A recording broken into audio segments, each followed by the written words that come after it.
Some people say that coriander smells and tastes like soap. And that is genetic. It's part of your genetic makeup. Other people say that it smells like stink bugs, and both are right. And it's down to the chemistry. And what's fascinating is that we know that coriander seeds were sold in Pompeii just before the eruption, probably for the nervous system. And today we're going to talk about what else do we know about coriander seed essential oil. Adam, what do you know about coriander seed?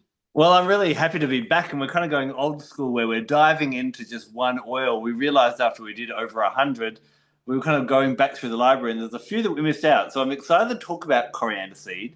Now, we have already talked about this plant, though, but we've talked about the leaf oil, and that is an oil that is very fresh and clean and green and has some similarities, but also some big differences.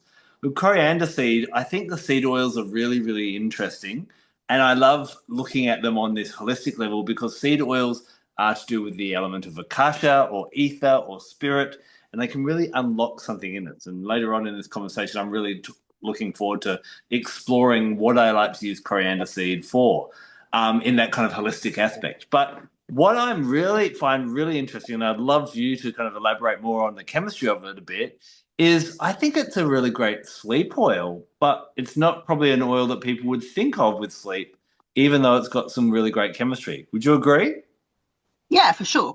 So actually, the chemistry is really quite straightforward. It's not a complex oil. Depending on where it's grown and how it's been distilled, it will be mainly linalool, which is a constituent that is sedative and relaxing as well as antispasmodic and antidepressant. So even in just that one sentence, you should be able to go, oh, okay, there's lots of things that I can think of to use it for here. It's also quite rich in delta carine, which is usually found in conifer oils, interestingly. But this chemistry, even though it's quite straightforward, does mean that it is prone to oxidizing quickly. So what I've noticed is I don't see quite often in people's recipes that they should add an antioxidant to this particular oil. But if you're making an oil that preparation that you're not going to use straight away, you would need to use an antioxidant because oils that are high in linalool require that. But yeah, I agree. Good for sleeping, definitely. What So else? the interesting thing is, I think, with sleep though, is when we look at we've got like lavender that's got little oil in it, we've got bergamot, we've got all these lovely kind of sleep oils. Coriander seed probably isn't going to win the award for best smelling sleep oil of the year. So how would you kind of use it? Would you use it in a blend with some other oils, or I like to actually mix a couple of drops in with a carrier oil or a carrier cream and massage it on my feet. And there's kind of holistic reasons why I might do that as well. But how would you recommend using it for that calming, sedative sleep aspect?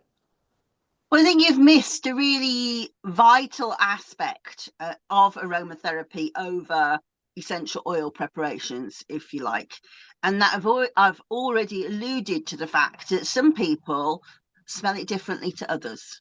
And so it's really quite difficult to be able to give a prescriptive blend with coriander seed, because if you smell it like stink bugs, and I'll talk about the stink bugs in a little while, but if you smell it like that way, and so or bed bugs, actually, it's bed bugs.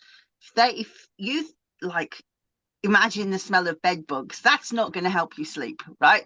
So you're definitely so you wouldn't even use it. But if somebody sort of perceives the scent like I do as quite earthy and rich and sensuous, I like to blend it with ylang ylang oil.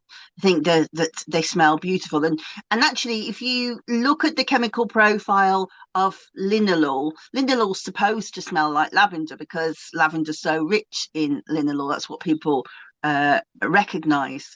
I don't smell it as lavender, but linalool is also really high in in your langulangle. So those two kind of marry up quite nicely in a blend. But really, you want to be using flower oils or resins or woods to really kind of bring out the rich base part, the relaxing part of the blend to use it. Yeah. So I think it is a really good one to kind of be that base note or that more grounding earthiness with other sleep oils. Probably not one you're just going to pop in a diffuser by itself, is it? No, because it does smell like curry. You know, it's the most important part of a masala curry, and that's what you will remember if you are used to living in a society where they do cook curries. That's what your brain will go. Oh, I can smell curry. So yeah, you need to kind of bring that aspects down and sort of link in with the floral aspect, almost like as if it was a perfume. Mm. Now, apart from the sleep and the relaxation aspects of it, that's probably as far as I would reach for it. And I do like to, as I said before, apply it to the soles of my feet for that kind of grounding earthiness and sleep. You hear a little bit about it being supportive of digestion and a little bit supportive of detoxification. But I'm really intrigued what else you have in store for us in the physical attributes. Yeah, so I've heard you say detoxification about coriander several times. It's not really an aspect I would go to. I remember you saying heavy metals before. Mm, mm. More, I would say, if the digestive system has become stagnant, that would be the main reason why I would use coriander seed. It's very carminative. So if somebody is like, "Oh my God, I've just got really bad wind," or my stomach's just turning over, I feel nauseous, just like we only use the smallest tiny amount because I mean maximum dilution is 3%, but if you think about how we've talked about how it's so strong smelling, we only need the smallest amount. But just a drop can be really great in a blend to do like an abdominal massage to calm down tummy cramps, um, acid, all of those things really just become calmer. If we want the belly to become calmer, then this is one of the great oils to use, like chamomile, like dill. Um, it's got a really different kind of energy to peppermint. Peppermint is also really good for the digestion, but I think that the peppermint is stimulant, whereas this one is really relaxing, calming. Just, oh my goodness, I just want it to all just settle down. Um, so that would be the main area that I would use it. And of course, if somebody has, it is very slightly laxative. So if somebody has got a constitution where the digestion has slowed down, then of course they are going to become toxic. The whole body, it's supposed to have gone out. The waste products are supposed to have gone out. So from that point of view, yes, detoxicant. But I don't know about the other aspects. So that would be the main one that I would use for digestion, really. So, had you used it for digestion yourself? Not greatly, no. I find, I remember I learned recently from a traditional Chinese medicine approach, but I think we can translate it to oils.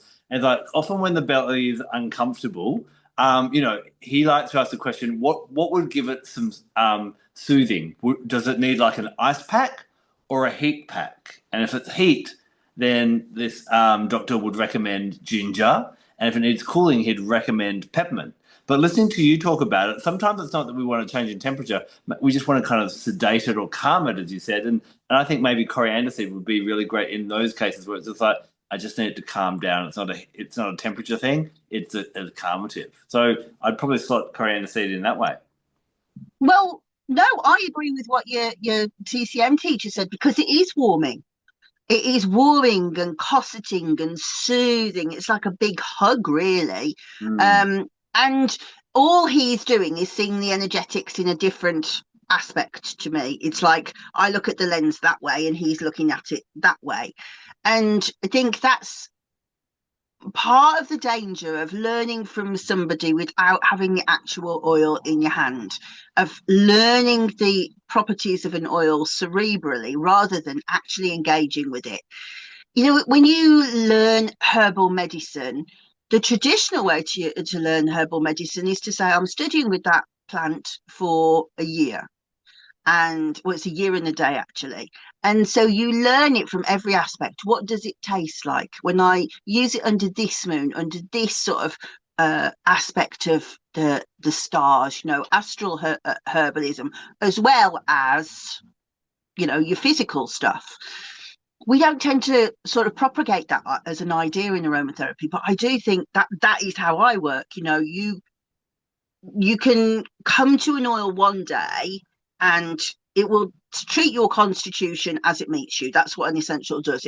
Oil does it meets you and it engages there. But a week from now, my constitution will be different, and a month from now, it'll be different again. And so, rather than sort of taking on board the teachings of loads of people and just listening to a video like we do and saying, okay, I've absorbed that. Really, you should be sitting there and going, all right, coriander seed. If I got that in my box, right, I'm going to listen, smelling that oil, engaging with that oil, sinking into the oil, and really experiencing from that point of view. But I think the energetics of the plant would be warming in answer to what you said. Yeah. I think it's so important what you pointed out there, that there are, lots of different sources where you can get information about essential oils and aromatherapy. But, just like when we go to a doctor or a GP and they prescribe something, they go, give this a shot. And if it doesn't work out, we'll try something else in a couple of weeks. Come back and we'll try something else. We are all unique, where we've got unique genetics, we've got unique chemical composition and so on. And so just because, I'm hearing stories occasionally, lavender wakes people up. I know one person's husband who likes to have a big inhalation of peppermint because it clears his mind and his airways, and he can fall asleep once he's had his peppermint at night. For me, that's what I reach for when I'm falling asleep. So I think gather all the information you can, but like you said, you've got to put in the center of that your own personal experience and let us guide you on ways to work with the oils. But then you've got to kind of write the final chapter for yourself, don't you? And I came up with a word in the summer last year, and it really sits well with me. I invented the word, but it's aromosentience. Like when I smell that oil, this is how I feel, and Mm. and this is what I remember, and this is what I think of, and this is what I experience, and this is the place it takes me to, rather than this is what that oil does. It's a completely different place. It's coming from the center of the body, and I think that with the advent of us learning off the internet rather than learning in person workshops, that is really how the learning about aromatherapy has shifted, and I think it's deficient because of it. No, very much so. So let's dive in a bit more to the holistic aspects of the oils. Where I love coriander seed, I mentioned before, it is a seed oil. So I find that all the seed oils and all the resin oils work really well with the Akasha energy. Now, in very different ways. The Akasha resin oils are very much about checking in with our core, whereas the key word that I use when it comes to seed oils is potentiality. Just like a seed holds the embodiment of a plant or a tree, when we talk about the acorn becoming the oak, that type of thing, that's what seeds do. And so seed oils are going to embody that as well, to wake something up within you.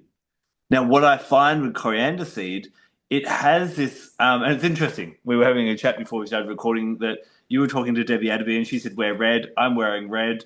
For me, although it's quite calmative, I think what it actually does, it works really well in awakening the inner warrior self. Now, not in a battle kind of way, but more in a battle ready kind of way. Let me explain myself.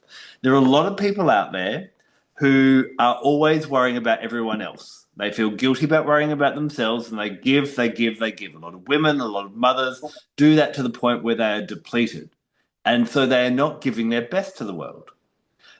Interestingly, though, if we were a warrior, we would have to be at our best if we were going into battle, not at our worst. And so coriander seed, in its really calmative and nurturing and supporting way, goes, it's time for you to be not selfish, but self-full. To make sure you don't feel guilty, looking after yourself, building yourself up, and restoring yourself to the point where you are giving your best to the world rather than giving from a depleted, empty cup. And so I think that coriander seed and a relationship with coriander seed over that over a period of time can really help to shift that so that you are caring more for yourself and being a better version of yourself. So I love it for that. Yeah, I think that's good. I would have said that about black pepper. That's how I work with black pepper. They kind of have that same sort of energetic to them, that they're warming and supportive. From my point of view, I think that it's interesting to think about it from, first of all, an Egyptian point of view, but then also from an Indian point of view. So first of all, we know that the coriander is a really, really ancient plant. And interestingly, the name tells us a great deal about them. So coriandrum is named after these bed bugs, stink bugs that I was talking about, because when you go near a bed bug and you frighten it, it secretes all of these aldehydes, and it makes this smell that's exactly like coriander. And so that's why people associate it with it. It's so associated with it that actually coriandrum, that's what it means, stink bug. So when you look at sort of medieval texts, they'll talk about how it is so smelly, how it's like bed bugs. Well, hopefully we don't have so many bed bugs as we had before, so we've kind of got disassociated from that. But also, when you look at the rest of the Latin name, the Latin name is Coriandrum sativum. Well, sativum means cultivated.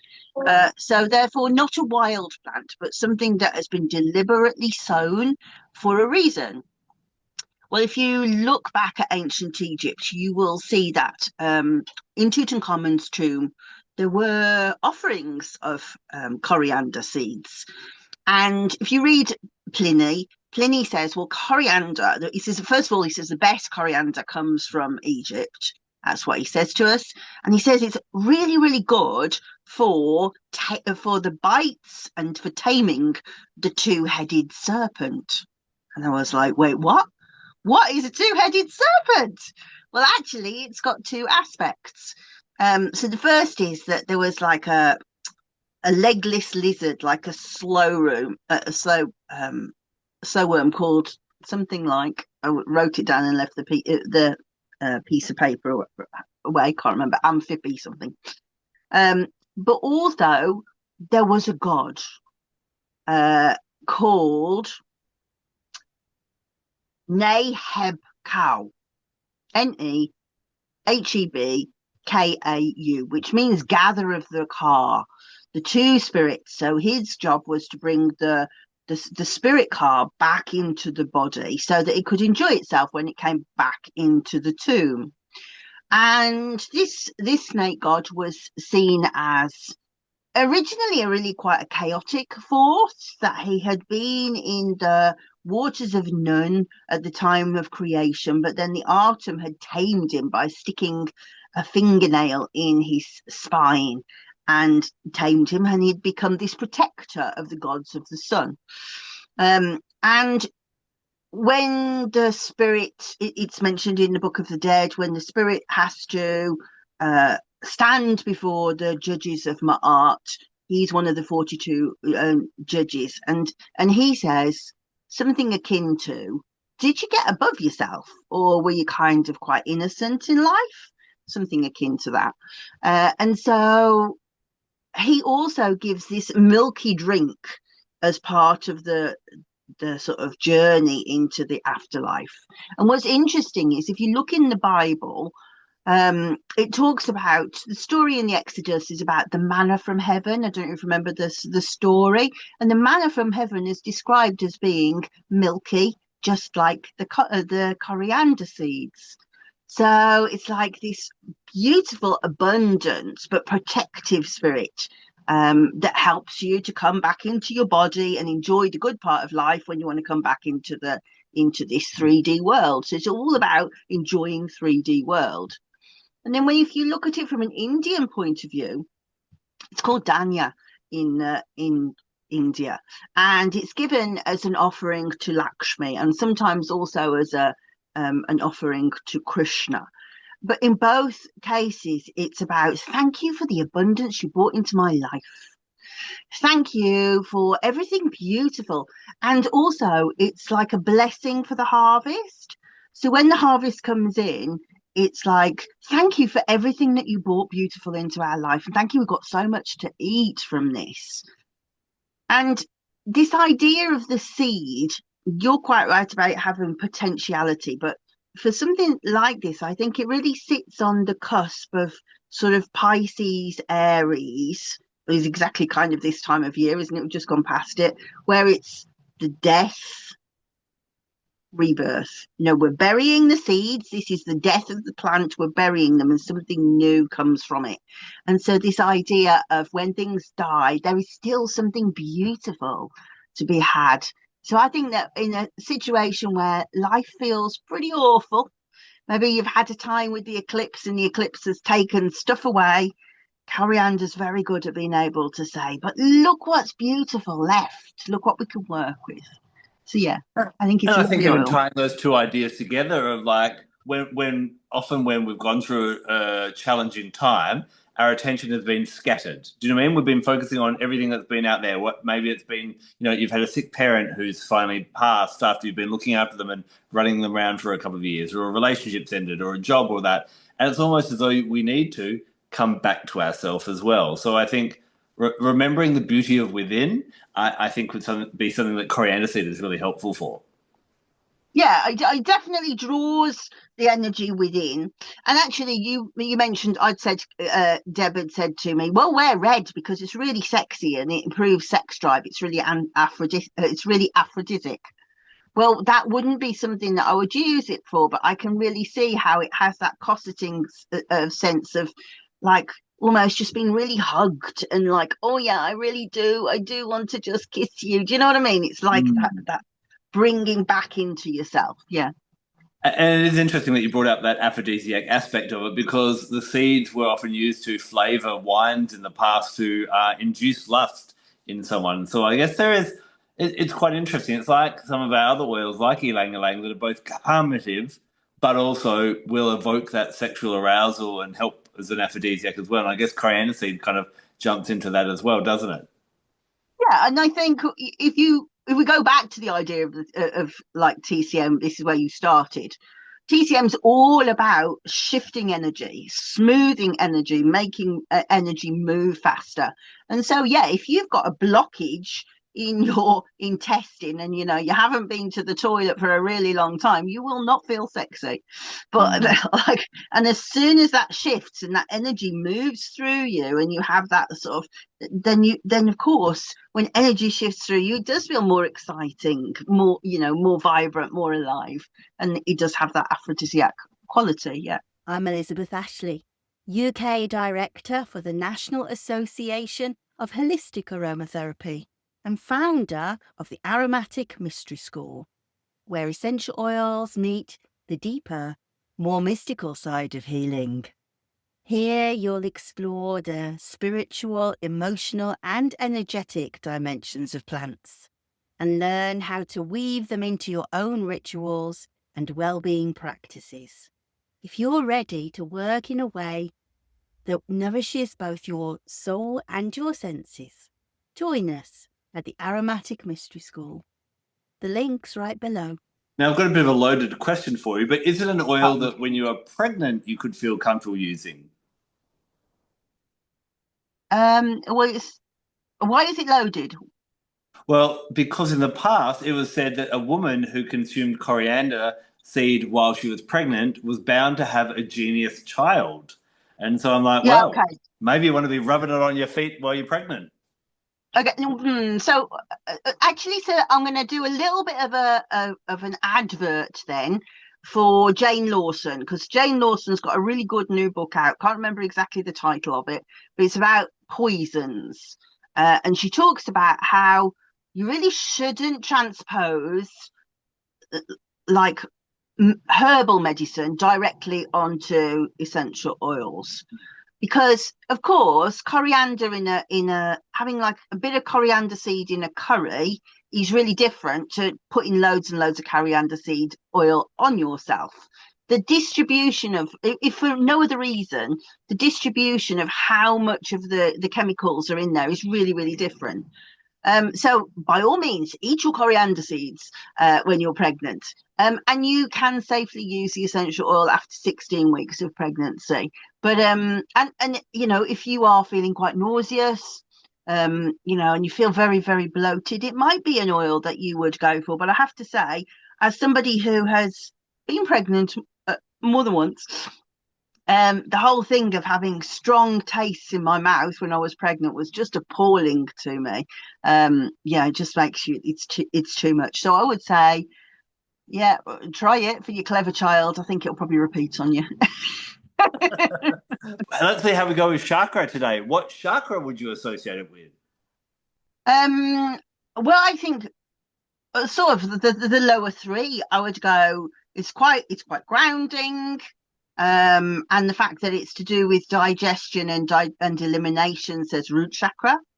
I also think that it has an effect upon the sacral chakra because it has that lovely sense of cosseting and sensuality, but also solar plexus because it is digestive. What's your thoughts? Definitely a base chakra. Again, coming back to that core seed element of coming back to the oneself and finding that safety and security in oneself, I think is really important. And Coriander Seed can help you with that. Yeah, I think it's definitely a lovely it's definitely about bringing the energy down into the body. I think it's a really lovely oil. I like it a lot, and I think it's quite an interesting oil that definitely people should study if they're working as an aromatherapist, just to kind of understand how different people experience it. As I said at the beginning about the some people smell it like soap. It's because there's like a particular genetic mutation on one of the olfactory receptors, if I remember rightly, OR6A2, which is on the 11th chromosome. And there's something even more interesting, which is not necessarily related to coriander. But what they've discovered is that particular gene, the particular olfactory receptor, macrophages that are part of the immune system, and you know they are to do with overcoming pathogens. They've discovered that macrophages have this particular equivalent of the OR6A2 receptor, the olfactory receptor, and the macrophages can actually smell disease in the body using that receptor. And specifically, it looks for octane, and octane can be to do with tumours, and sometimes it can be to do with diabetes. And this particular agent is being explored as a way to maybe be able to help diabetes. So it was very interesting to know that it does more than just soapy coriander. Now, you mentioned before that if you're an aromatherapist, it's an oil definitely worth, experimenting with, seeing how different clients work with it. Another famous question that we like to discuss is, do you think that everyone at home, the at-home aromatherapist or essential oil lover, do they need to have coriander seed in their collection? Yes, I think it should be one of the first oils that you work with.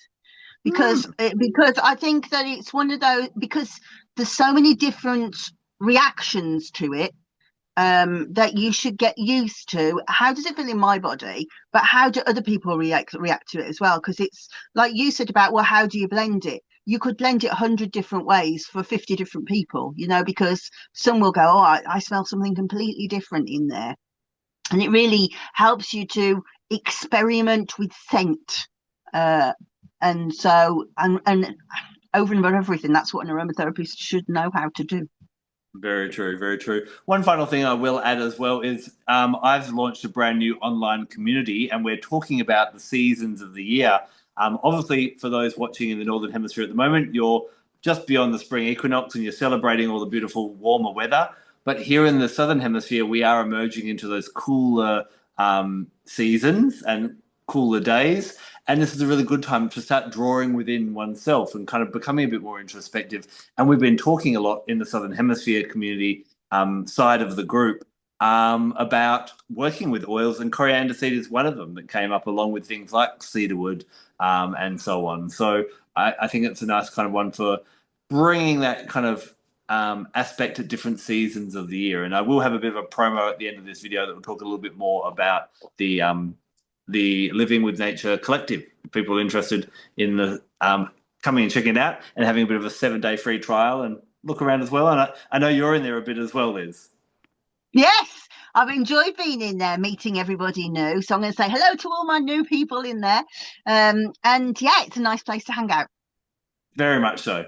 So we'll be back next week. We've got another couple of single oils that we worked out that we didn't talk about. But if there is one that you would love to hear about and we haven't discussed it yet, that's what that comment section's for. Pop it down there and we'll make sure we cover it ASAP before we dive into how we can use essential oils in different magical ways as well. We'll be back very, very soon. Until then, take care and blessed be.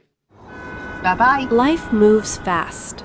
There's constant noise, urgency, and pressure, and so much happening in the world right now that can leave you feeling depressed, drained, defeated.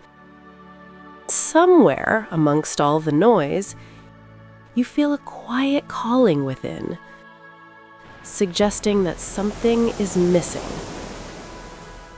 Like you've drifted away from what really matters. But nature hasn't gone anywhere. She's still there, waiting for you to return. That's why the Living with Nature Collective exists. A global, interactive community of like-minded people. Your tribe. Discover how to return to living in flow with the seasons, blossoming, shining, releasing and pausing with the land. Each week, you'll discover simple ways to connect with crystals, essential oils, astrology, the moon, animal wisdom, angels, and more. If you've been looking for something, you've found it. Step back into the garden, the forest, the ocean. Join the Living with Nature Collective today. There's a lot happening in the world right now. There's wars, there's financial pressures, there's health concerns, and all of this can be quite overwhelming. Just open up social media and you're going to be subjected with all these different things which can kind of drag you into more and more gloom. I've been reflecting on this recently, and then I think about when I just step out my own back door and immerse myself in nature. Nature helps us to find peace, harmony, and to put everything into perspective. Recently, I've wanted to try and help people to engage a bit more with nature through different gifts of nature, such as essential oils and crystals and so on. But being able to stretch out and reach people that way is often through that overwhelming social media. So I've come up with a solution. I've created a collective, a community where we can all gather and we can share our experiences with our oils, with our crystals, with nature, as the animals sing and dance and talk to us in different ways. And I'd like to invite you to join this community. It's called the Living with Nature Collective, and it is available to you to come in and interact and meet like-minded people. Our life is generated by what we give attention to, and it's time to start giving more attention to nature in a way that you're not surrounded by other barrages of information. I'd like to offer you a 7-day free trial for my new collective, and if you look at the link below, you can click today and check it out. Come in, introduce yourself, meet other people, and be able to experience live classes, pre-recorded classes, conversations, polls, work out what's happening astrologically, what crystals are the best for you right now, and have your questions answered by me and other experts as well. I'm really excited to launch this new initiative of the Living with Nature Collective, so please check out the link below, come say hi, and I look forward to seeing you there.